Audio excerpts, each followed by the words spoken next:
কোন দেশেতে চলতে গেলে দলতে হয় রে দুর্বা কোমল, কোন দেশেতে তরুলতা সকল দেশের চাইতে শ্যামল, কোন দেশেতে সোনার ফসল সোনার কমল ফোটে, সে আমাদের বাংলাদেশ, আমাদেরই বাংলায়। এহেন বাংলাদেশে এই মুহূর্তে চলতে গেলে আপনাকে পায়ে পায়ে জঙ্গি মোকাবিলা করতে হবে। কারণ গোটা দেশের যত জঙ্গি, যত জেলে ভরা ছিল, সব খুলে ছেড়ে দিয়েছে। একেবারে পথে ঘাটে কুকুর ছাগলের মতো বাংলাদেশের রাস্তায় রাস্তায় এখন জঙ্গি ঘুরে বেড়াচ্ছে। আর প্রত্যেক পদে পদে, বিশেষ করে আপনি যদি হিন্দু, বৌদ্ধ বা উপজাতীয় হন, প্রত্যেক পদে পদে হয় জঙ্গিদের বন্দুক অথবা একেবারে সরাসরি সরকারি বাংলাদেশি সেনার বন্দুকের মোকাবিলা করতে হবে। চট্টগ্রাম পার্বত্য পরিষদ এলাকায় গত কদিন ধরে বাংলাদেশে যা চলছে তাকে এক কথায় বলা যায় গণহত্যা, ইংরেজিতে যাকে বলে পোগ্রম। পার্বত্য উপজাতীয় মানুষদের নির্বিচারে খুন, তার সঙ্গে সঙ্গে তাদের সম্পত্তিতে নির্বিচার লুটপাট। আর এটা করবার জন্য শুধুমাত্র জঙ্গিদের নামায়নি বাংলাদেশ, একেবারে সরকারি উর্দি পড়ার সেনাকে নামিয়ে দিয়েছে। কারণ অনেক গভীর, পিছনে অনেক অর্থনৈতিক স্বার্থ আছে, অবশ্যই বাংলাদেশের নয়, তাদের নতুন প্রভু, মানে যে প্রভু বাংলাদেশের নতুন সরকার, নতুন প্রধানমন্ত্রী তৈরি করছে তাদের।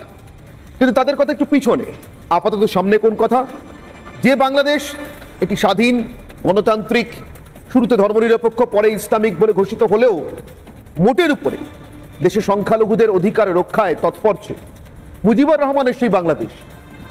সেনা শাসনে এরশাদের আমলে এসেও যে বাংলাদেশের মূল চরিত্র পাল্টায়নি।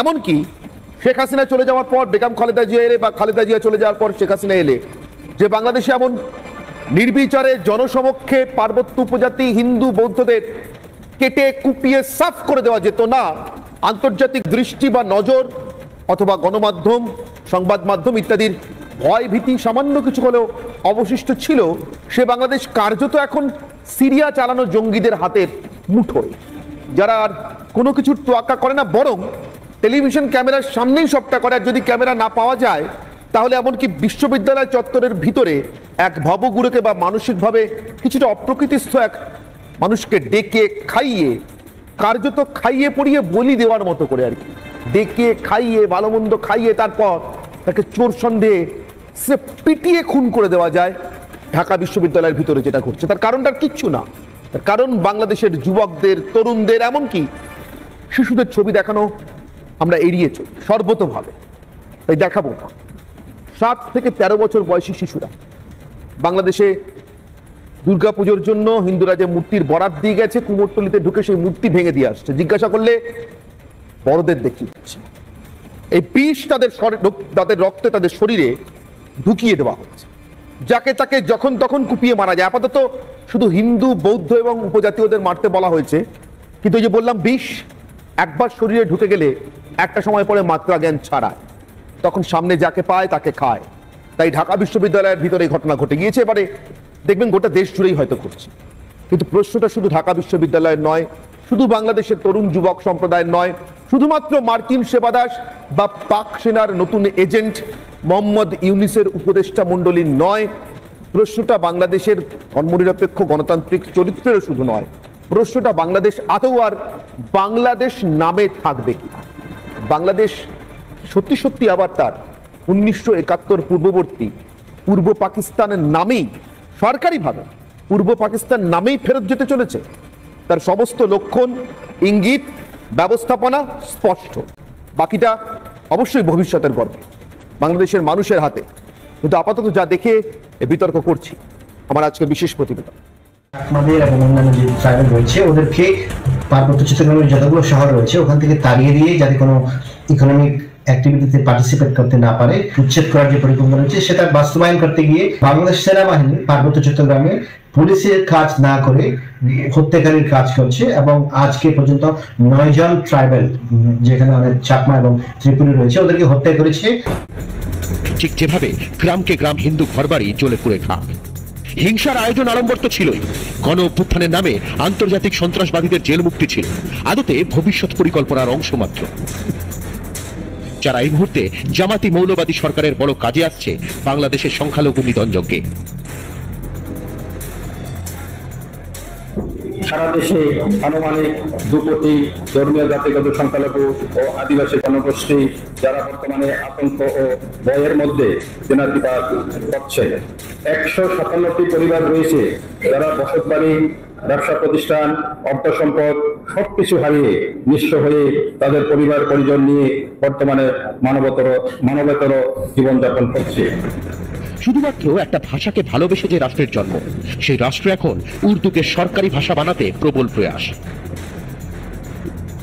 এসবই আদতে রাস্তা সাফ করার একটা একটা করে ধাপ, যে রাস্তায় বড় বিপদ হতে পারে ভারত। তাই বাংলাদেশের কোনায় কোনায় ছড়িয়ে দেওয়া হচ্ছে ভারত বিরোধী জিগির, যে কারণে অতি বৃষ্টির বন্যাকেও তাকিয়ে দেওয়া হচ্ছে ভারতের ষড়যন্ত্র বলে। আসলে পাক মার্কিন প্রভুদের খুশি করতে হবে কিনা? বাংলাদেশের মার্কিন জামাতি মৌলবাদ জোটের সরকার কি এবার সরকারিভাবেই দেশের নাম বদলে পূর্ব পাকিস্তান করবে? রিপাবলিক বাংলা। একটা ভয়ঙ্কর ছবি দেখাবো আপনাদের। কয়েকদিন আগে দেখেছেন, এই অগস্ট মাস, 1 মাসের কিছু সময় আগে বাংলাদেশে মুজিবুর রহমানের মূর্তি ভাঙা হচ্ছে। প্রথমে জঙ্গিগুলো ভাঙছে ছাত্র আন্দোলনের নামে, প্রথমে শেখ হাসিনার বিরোধিতা করছি বলে মূর্তি ভাঙা হয়েছে, যদিও জানা যায়নি শেখ হাসিনার দোষ তার বাবার ঘাড়ে, বাংলাদেশের জাতির জনকের ঘাড়ে, বাংলাদেশের মুক্তিযুদ্ধের সর্বোত্তম সৈনিকের কাঁধে কি করে চাপলো। তারপর আমরা দেখতে পেয়েছি সেনা গিয়ে শেখ মুজিবুর রহমানের মূর্তি ভাঙছে। আজকের ছবিটা দেখলে আরো চমকে যাবে। কোন মূর্তি বসানোর জন্য মুজিবুর রহমানের মূর্তি ভাঙা হচ্ছিল, এই ছবি, এই কথা সেটা আপনার কাছে স্পষ্ট করে দেবে না। হঠাৎ একদিন সকালবেলা অনির্বাণের ঘুম থেকে উঠে মনে হয়েছে আজ বাংলাদেশের নতুন সরকারকে একটু গালমন্দ করা যাক, তাই এসে বাংলাদেশ পূর্ব পাকিস্তান হয়ে যাবে এমন কথা বলছে না। কেন বলছি? বাংলাদেশে ইদানিং করে সব থেকে নতুন ট্রেন্ড কি জানেন? ভারত বিরোধিতা, ভারত বিদ্বেষী, ভারত বিরোধী জিগির তো আছে, তাতে আবার মাঝে সাঝে একটু কাটছাটো করতে হয়। একটু আগে ইলিশ পাঠানোর কথা শুনেছেন, একেবারে নিতান্ত ধান্দাবাজি। বলবো পরে কেন, কিভাবে। কিন্তু এই মুহূর্তে বাংলাদেশের সব থেকে চালু ট্রেন্ড, জনপ্রিয় ট্রেন্ড ভারত বিদ্বেষ নয়, পাকিস্তান প্রেম। সে প্রেম এমন পর্যায়ে গিয়ে পৌঁছেছে যে বাংলা সেনার বাংলাদেশ না খান সেনার বাংলাদেশ আপনি বুঝতে পারবেন না। এই যে আমার ব্যাকগ্রাউন্ডে প্লাজমায় লেখা যাচ্ছে না খান সেনার বাংলাদেশ, কেন যাচ্ছে জানেন?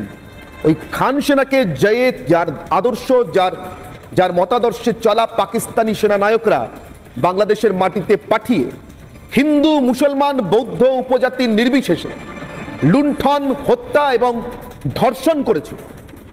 সেই খান সেনার জাতির জনক মোহাম্মদ আলী জিন্নাহ এই উপমহাদেশে সাম্প্রদায়িকতার বিষ বৃক্ষ বপন করা মোহাম্মদ আলী জিন্নাহ, এই উপমহাদেশে দাঙ্গা করে আলাদা রাষ্ট্র তৈরি করা মোহাম্মদ আলী জিন্নাহ এখন বাংলাদেশের উপাস্য। এতটাই, বাংলাদেশ প্রেস ক্লাবে জিন্নাহর মৃত্যুবার্ষিকী পালন করা হয়, আর কার্যত জিন্নাহ এবং তার পূর্বপুরুষদের কাছ থেকে কার্যত ক্ষমা চেয়ে নেওয়া হয়। আপনার তৈরি করে দেওয়া খান সেনাদের পূর্ব পাকিস্তান আমরা রাখতে পারিনি, বাংলাদেশ করে দিয়েছিল ভারত এসে। আজ ফিরে যাওয়ার উৎকট, উদগ্র, উগ্রপন্থী আকাঙ্ক্ষা। শুনুন, এই সবকিছু দেখেই, সবকিছু শুনেই আজকের বিতর্কে এসেছি আপনাদের সঙ্গে কথা বলবার জন্য। আমার আজকের বিতর্কের অগ্নিবাণ, জঙ্গি পোষা পাকিস্তানের উপনিবেশ এখন বাংলাদেশ, না হলে পাকিস্তানের জাতির জনকের মৃত্যুবার্ষিকী। পৃথিবীতে যে লোকটা মরার পর এই ভারতীয় উপমহাদেশে একমাত্র পাকিস্তান ছাড়া চোখের জল ফেলার লোক খুঁজে পাওয়া যেত না, সেই লোকটার ছবি নিয়ে বাংলাদেশে প্রেস ক্লাবে মৃত্যুবার্ষিকী পালন হচ্ছে। কেন? আবার পাকিস্তানের গর্তে, পাকিস্তানের গর্ভে ঢুকে যাওয়ার জন্য? আমার সঙ্গে উপস্থিত যে অতিথিরা রয়েছেন তাদের সঙ্গে আপনাদের একে একে পরিচয় করি।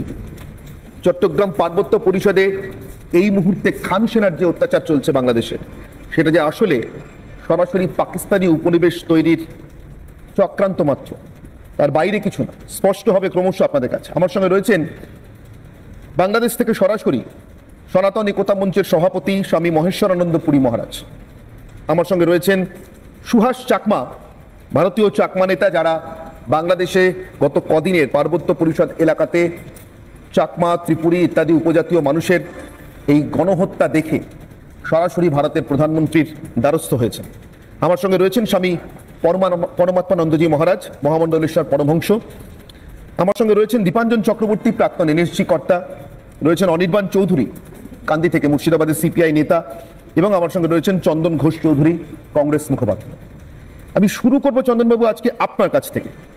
একটাই কারণ, এই উপমহাদেশে ইন্দিরা গান্ধী এবং মুজিবুর রহমান মোহাম্মদ আলী জিন্নাহ ভয়ঙ্কর সাম্প্রদায়িকতার বিষ বৃক্ষ বপন করে জন্ম থেকে একসঙ্গে চলা দুটো জাতিকে কার্যত সহোদর, পূর্বপুরুষ দেখলে তাই বোঝা যায়, দুটো জাতিকে জাতের নামে আলাদা করে দুটো আলাদা দেশ নিয়ে গিয়েছিলেন দ্বিজাতি তত্ত্বের নামে।